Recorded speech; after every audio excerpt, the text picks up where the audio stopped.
اپنے اسکول اپ گریڈیشن کے کریئر کے دوران مجھے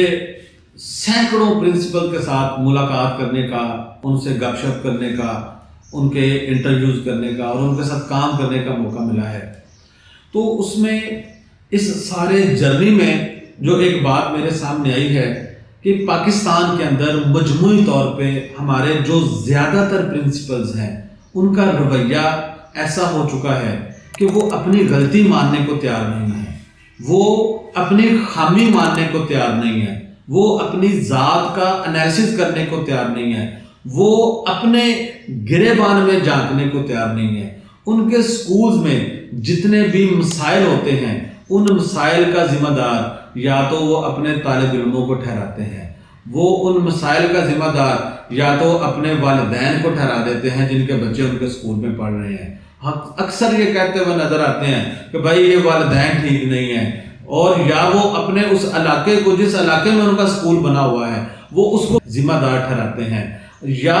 وہ اپنے ٹیچرز کو ذمہ دار جو ہے وہ ٹھہرا رہے ہوتے ہیں۔ یعنی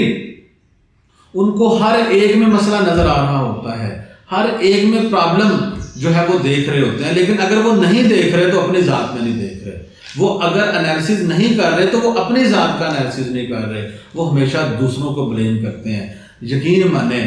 ہمیں اپنی ذات کا انالیسز کرنے کی بہت زیادہ ضرورت ہے، اپنی ذات کو اپ گریڈ کرنے کی بہت زیادہ ضرورت ہے، اپنی ذات کو تبدیل کرنے کی بہت زیادہ ضرورت ہے۔ اگر ہم یہ چاہتے ہیں، اگر کوئی بھی اسکول پرنسپل یہ چاہتا ہے کہ اس کا ادارہ ترقی کرے، اس کا ادارہ ڈیولپ ہو، اس کا ادارہ اپ گریڈ ہو، اس کا ادارہ گرو کرے، اس کا ادارہ زیادہ پیسے کمائے، اس کے ادارے میں زیادہ ایڈمیشن ہو جائیں، اس کے ادارے کا ایک ایسا پازیٹیو کلچر بن جائے، اس کا ادارہ جو ہے وہ ترقی کرے، اس کے ادارے کا ایک نام ہو، تو یقین مانیں سب سے زیادہ فوکس اس اسکول پرنسپل کو اپنی ذات پہ کرنے کی ضرورت ہے، اپنے آپ پہ کرنے کی ضرورت ہے، اپنی سوچ پہ، اپنی ہیبٹس پہ،